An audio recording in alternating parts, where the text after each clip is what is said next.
להקפיד, כמו שכותב הקו הישר, בסמשמקוידנו, להדליק את הנר לאחר הבשמים. לא להדליק את הנר מיד בתחילת ההבדלה. מברכים בשמים, אחרי שברכנו עצי בשמים, מיד אנחנו מדליקים את הנר. והוא כותב בקו הישר, שמי שבסוף, ברוב הקו בסוף, שמי שעושה את זה, בכל מוצאי שבת, מובטח לו שיהיה לו הצלחה לכל השבוע. הדוק ומנוסה.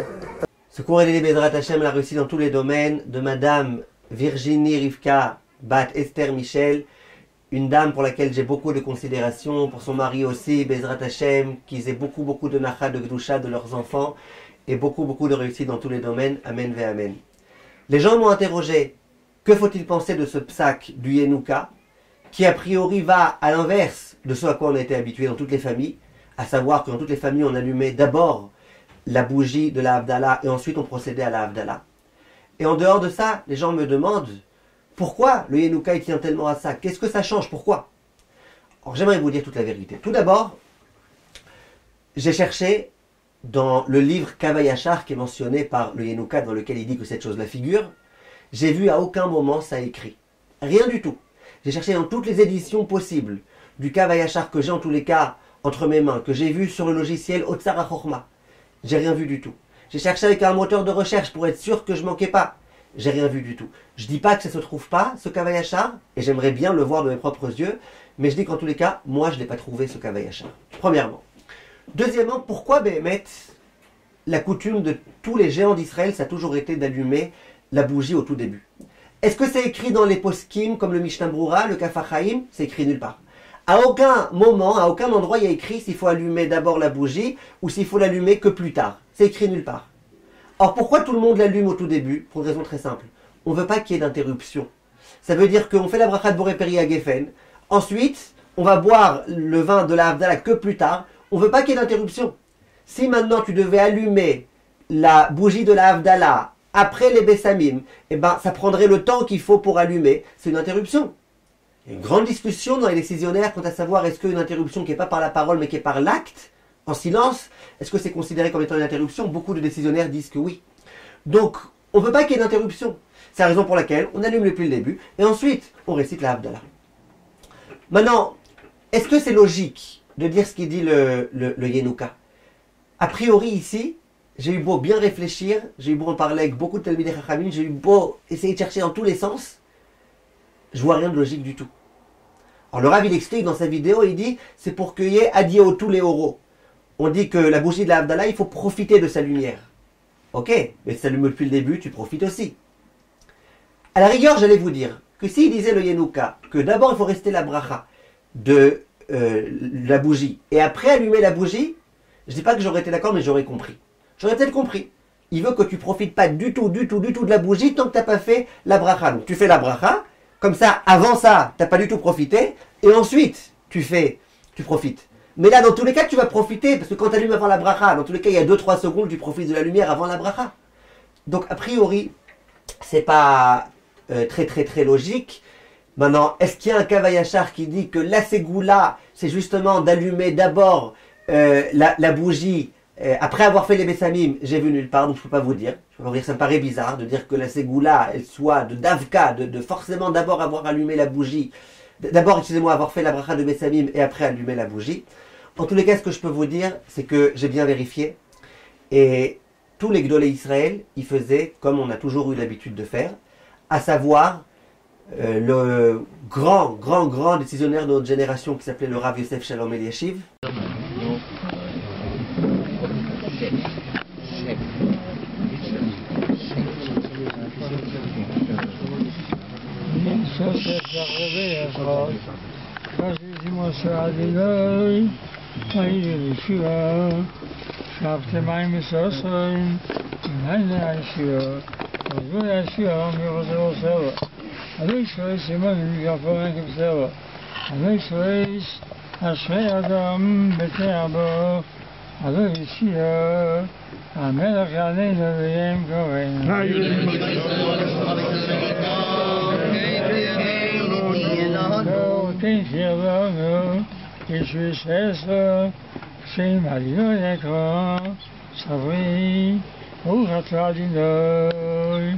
Eloheinu melech olam, Orei pri hagofen. Amen.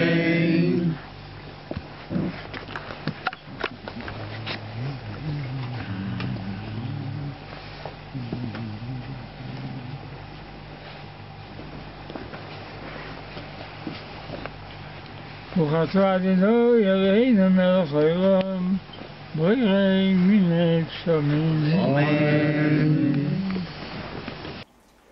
À savoir, le grand Raphaël Kanievski,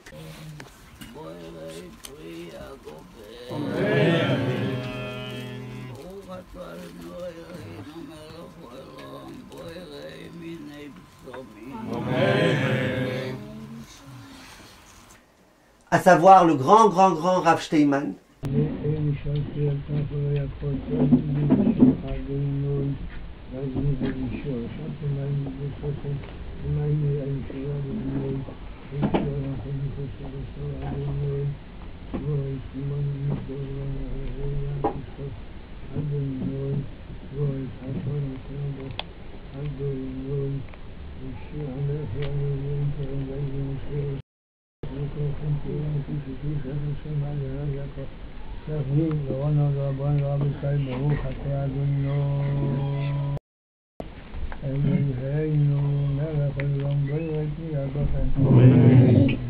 ברוך אתה אדוני אלוהינו מלך העולם בורא מיני בשמים.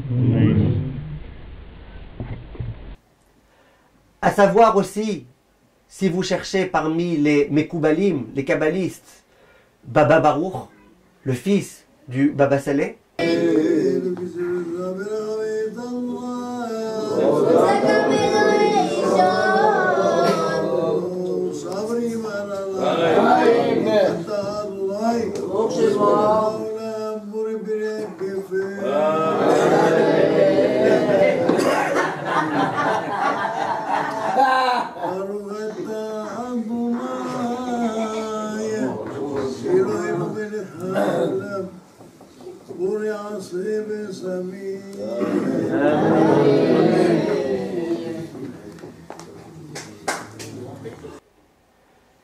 à savoir aussi Chacham Shalom Cohen, un géant sfarad,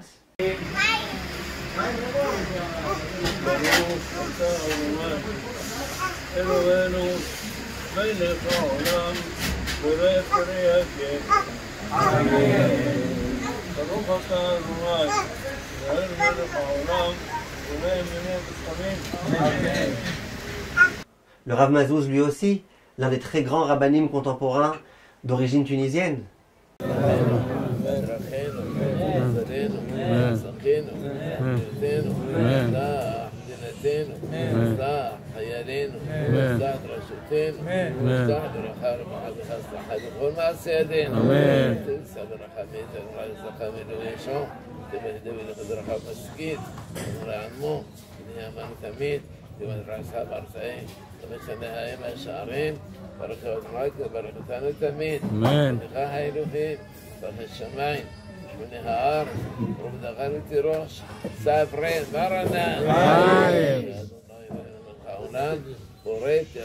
J'ai interrogé le fils du Raman Echelio, il m'a dit que son père, il allumait depuis le début la bougie de l'Avdallah, et il m'a aussi expliqué, comme je vous ai dit, que c'était parce qu'il ne voulait pas qu'il y ait d'interruption. Bref, tous les grands de la génération, y compris ceux qui connaissaient toute la Torah, ils avaient la coutume de faire comme on a toujours fait. Donc si vous me demandez, est-ce que maintenant il faut tout chambouler, il faut commencer à changer, etc., je vois pas de raison, surtout que je pense à nouveau que d'après la halakha, c'est plus glad kasher d'avoir allumé depuis le début pour qu'il n'y ait pas d'interruption que d'allumer après. Je dis pas que si on allume après, c'est pas kasher, je dis pas que... Mais je dis qu'en tous les cas, si on m'interroge, c'est quoi la meilleure chose à faire, à mon avis, c'est cette chose-là. Pourquoi le Yenuka il a dit différemment, je sais pas. J'aimerais bien voir ce texte du Kavayachar. Mais en tous les cas, comme m'a dit le fils du Raman Echeliaou, il a raison. Même si le Kavayachar il dit ça, et alors, face au Kavayachar, on a d'abord le bon sens, la logique. On a face à ça en plus tous les Gdolé Ador, les grands de la génération qui ont toujours fait comme on a fait. Ça a été une coutume qui a toujours existé, c'est pas pour rien que les gens ils allument depuis le début. C'est comme ça que nos parents et nos grands-parents faisaient. Et si déjà vous cherchez une Ségoula, mes chers amis, la Gemara dans Masechet Shvuot Daf Yutret, elle dit que celui qui fait en sorte de procéder à la Havdalah sur du vin, il aura le droit à avoir des banim srarim, des enfants Bezrat Hashem. La Gemara elle le dit, c'est une Gemara. C'est pas une ségoula qui a été rapportée beaucoup plus tard. C'est une vraie ségoula. Si déjà on veut investir dans les ségoulottes, investissons dans celle-là. Kolto, mes chers amis, et à bientôt.